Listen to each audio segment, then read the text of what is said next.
Hello दोस्तों, कैसे हैं आप। आज हम कटिंग करेंगे बुकरम पर बैक गले की। जो बैक गला होता है ना ब्लाउज़ का या सूट का किसी का भी, उसको आज हम समझेंगे कि किस तरह से हम उन गलों की शेप दें। तो मैं आज 2 गले कटिंग करके आपको बताने वाला हूँ। ये मैं एक सीधा निशान लगाऊंगा स्केल से नीचे, और गले का ब्रॉड है 6, जो 6 का हाफ रखेंगे 3। 3 पर मैं एक निशान लगाऊंगा नीचे, एक नीचे निशान लगा दिया मैंने और एक ऊपर निशान लगा दिया दोस्तों। निशान लगाने के बाद स्केल से मैं इसको सीधा कर दूंगा। ये मैंने दोस्तों सीधा कर दिया। ये हमारा एक टाइप का बॉक्स बन गया। बॉक्स बनने के बाद जो हमारा पीछे का गला होता है ना, तो उसको हम सीधा नापते हैं इस तरह से। फ्रंट का गला हम तिरछा नापते हैं, लेकिन बैक का गला हम सीधा नापते हैं, चाहे वो कितना भी हो, 9 इंच हो, 10 इंच हो, 8 इंच हो, 3 इंच हो, 5 इंच हो, 6 इंच हो। तो इसका गला 9 इंच है, तो मैं 9.5 इंच पर निशान लगाऊंगा। ये मैंने निशान लगा दिया सीधा। अब सीधा निशान लगाने के बाद ये देख, जैसे फ्रंट का गला कोई भी होता है ना, तो उसको हम तिरछा नापते हैं, इस तरह से नापते हैं।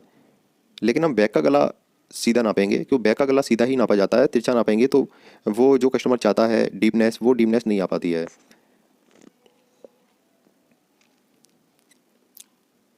ये मैंने सीधा नाप लिया। इस चीज़ का आप ध्यान रखेंगे दोस्तों, पीछे का जो बैक का गला होता है, वो चाहे ब्लाउज़ का हो गया, सूट का गला हो गया, किसी चीज़ का भी गला हो गया, चाहे कुर्ती वगैरह कुछ भी बना रहे हैं आप, तो उसका गला सीधा ही नापा जाता है। अब ब्रॉड हो गया 3 इंच 3 इंच।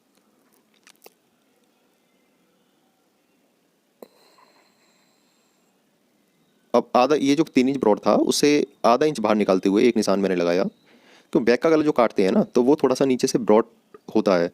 अगर हम जितना ऊपर ब्रॉड है उतना ही नीचे ब्रॉड कर देंगे तो शेप अच्छी नहीं आएगी।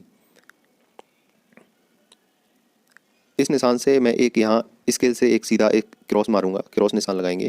क्रॉस निशान लगाने के बाद दोस्तों, यहाँ से हमें ये 1.5 इंच पर एक निशान लगाना है। हमने फ्रंट गला कटिंग किया था तो उस पर 1 इंच का निशान लगाया था, लेकिन पिछली वीडियो मैंने आपको बताया था। लेकिन जो हमें अभी बैक का गला कटिंग करना है, बैक का गला कटिंग करने के लिए हमें 1.5 इंच पर निशान लगाना है, क्योंकि इसका नीचे से ब्रॉड हमने बढ़ा दिया है, इसलिए। अब यहाँ से हम राउंड नेक की शेप देंगे, इस तरह से मैं आपको दिखाने की कोशिश कर रहा हूँ। इस निशान से, और ये जो हमने क्रॉस का निशान लगाया था, ये जो निशान हमारा कटना चाहिए, इस तरह से ऐसे हम शेप देंगे। और इस वाले निशान को मिलाते हुए, बाहर वाले निशान को मिलाते हुए हम इस तरह से एक शेप देंगे दोस्तों। अभी शेप देने के बाद इस शेप पर आप कटिंग करेंगे तो बैक का जो गला होता है तो बिल्कुल प्रॉपर उसकी फिटिंग आएगी, और वो दिखने में काफ़ी अच्छा लगेगा। कस्टमर जैसा डीप नेक, कोई भी कस्टमर सूट बनवाता है या ब्लाउज़ बनवाता है, तो डीप नेक का मतलब हो गया उसको थोड़ा बड़ा गला चाहिए। बड़ा गला बनता है, अगर हम बनाएंगे तो अगर नीचे ब्रॉड कम रखेंगे तो वो लुक नहीं आता, और वो जो उसकी फ़िटिंग जो वो चाहता है कस्टमर, वो फिटिंग उस सूट में या ब्लाउज़ में किसी में नहीं आती है। अब मैं एक चीज़ का और बताने वाला हूँ आपको, जैसे ये सूट का मैंने आपको बताया, अब मैं ब्लाउज़ का बताने वाला हूँ। ब्लाउज़ का बनाने के लिए ये जो निशान मैंने नीचे एक और निशान लगाया है, ये हमने इस पर 1 इंच बाहर निकाला है। ब्लाउज़ का गला कटिंग करेंगे तो हम नीचे से 1 इंच ब्रॉड और ज़्यादा बढ़ाएंगे।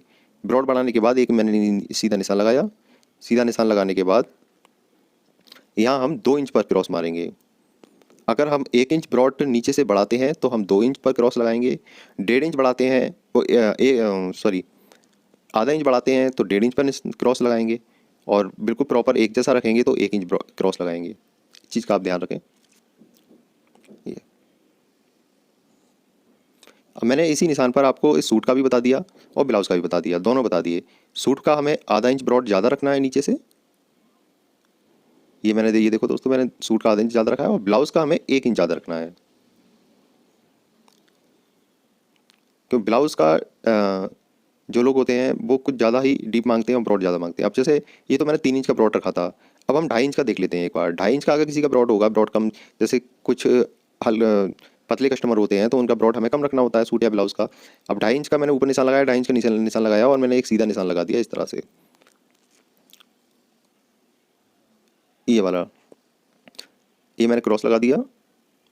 ये मैं आपको ब्रॉड, ये ब्रॉड का निशान मैंने एक इंच बाहर निकालते हुए इस तरह से हम शेप दे देंगे। तो कितना भी ब्रॉड हो, कहने का मतलब ये है दोस्तों, कितना भी ब्रॉड हो, 2.5 इंच ब्रॉड हो या फिर 3 इंच ब्रॉड हो, आप इसी मेथड से आप कटिंग करेंगे तो कोई भी दिक्कत नहीं आएगी, और प्रॉपर फिनिशिंग के साथ शेप आएगी राउंड नेक की। अब मैं इसकी कटिंग कर देता हूँ। जो ब्रॉड ज़्यादा है, जिसका 3 इंच ब्रॉड है, मैं उस पर कटिंग करता हूँ। पहले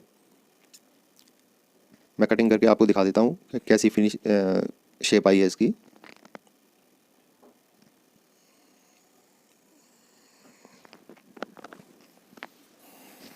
ये देखो दोस्तों, ये कितनी बढ़िया शेप आई है। ये मैंने 1 इंच ब्रॉड, जो नीचे से 1 इंच ब्रॉड ज़्यादा रखा था, उस पर मैंने कटिंग की है। तो ये ब्लाउज़ का गला है। ब्लाउज़ का गला अगर ये इस तरह से पीछे का बनेगा तो बहुत ही अच्छा गेटअप आएगा और ब्लाउज़ का लुक काफ़ी अच्छा लगेगा। मैं ये गला और कटिंग करता हूँ आपको, मटका गला जिसको बोलते हैं। मटका गला, गले की कटिंग करने के लिए उसका कुछ मेथड है, तो थोड़ा सा वो मैं आपको बताने वाला हूँ। अब ब्रॉड है इसका 3 इंच, तो 3 इंच पे मैंने निशान लगाया इस तरह से। 3 इंच की जगह हम इसको ब्रॉड कम रख लेते हैं, 2.5 इंच ब्रॉड रख लेते हैं इस बार। 2.5 इंच ब्रॉड का मैं बताऊँगा पहले आपको। 2.5 इंच ब्रॉड रखने के बाद ये सीधा निशान लगा दिया मैंने। अब इसका डीप है 9 इंच, तो 9.5 इंच पर या और भी बढ़ा सकते हैं हम, जितना भी डीप हो कोई दिक्कत नहीं है। 9.5 पर मैंने निशान लगाया। 9.5 पर निशान लगाने के बाद मटका शेप देने के लिए हमें नीचे से 1 इंच ब्रॉड ज़्यादा रखना है। दोस्तों याद रहे, आधा इंच ब्रॉड नहीं रखना ज़्यादा, हमें 1 इंच ब्रॉड ज़्यादा रखना है। चाहे वो सूट का गला हो, चाहे वो ब्लाउज़ का गला हो। ब्लाउज़ का होगा तो थोड़ा सा आप और भी ज़्यादा दे सकते हैं, 1 इंच की जगह 1.5 इंच भी दे सकते हैं।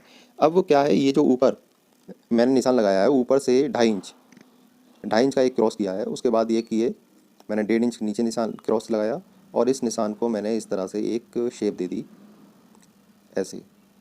और यहाँ से जो ऊपर से मैंने 2.5 इंच नीचे रखा है, इसको यहाँ से 1.5 इंच बाहर निकालते हुए, 1.5 इंच बाहर निकालते हुए हमें इस तरह से ऐसे ऐसे घुमाना है। और ये यहाँ से ऊपर, जो ऊपर मैंने निशान लगाया था, यहाँ से आधा इंच पर इस गुलाई को ख़त्म करना है। इस गुलाई को आधा इंच, क्योंकि इतनी इतनी सिलाई, इतना तो हमारा ऊपर सिलाई में चला जाएगा कंधी में। उसके बाद शेप आनी चाहिए। उसके बाद शेप आएगी तो हमारी फिटिंग बिगड़ेगी नहीं और प्रॉपर अच्छा लगे, फिनिशिंग के साथ शेप आएगी और दिखने में अच्छा लगेगा। अब मैं इसकी कटिंग करता हूँ दोस्तों।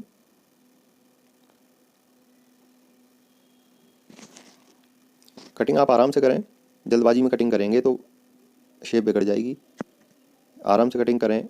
और कटिंग करने से पहले मैं एक चीज़ बता रहा हूँ मैं आपको, कि किसी भी चीज़ की प्रैक्टिस करना बहुत ज़रूरी होता है। अगर आप प्रैक्टिस करेंगे किसी भी चीज़ की, न्यूज़पेपर पर प्रैक्टिस करें, 8-10 बार प्रैक्टिस करेंगे तो आपके गले में, ये जो गले की आप कटिंग करेंगे तो इसमें आपको निखार आएगा।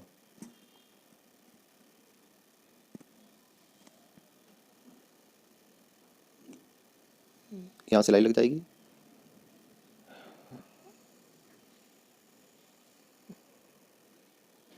ये देखो दोस्तों, कितना अच्छा मटका शेप आई है इसमें। ये ऊपर ब्रॉड हो गया हमारा।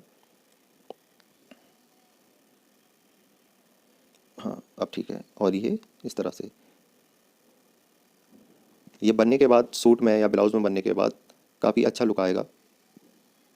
और यहाँ से हम डोरी भी लगा सकते हैं। अगर कस्टमर कहता है भैया डोरी लगा दो, तो यहाँ से हम डोरी भी लगा सकते हैं, जो नीचे लटकेगी डोरी। ये हमारा मटका शेप हो गया। और दोस्तों ये हमारा राउंड नेक है, इसकी भी मैं चारों तरफ से कटिंग कर देता हूँ।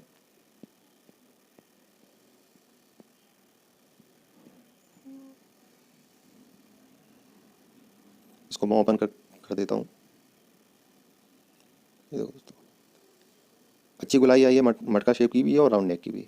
इस मेथड से आप कटिंग करेंगे दोस्तों तो आपके सूट में निखार आएगा और काफ़ी अच्छे सूट आपके बनेंगे और गले में बहुत अच्छी फिनिशिंग आएगी।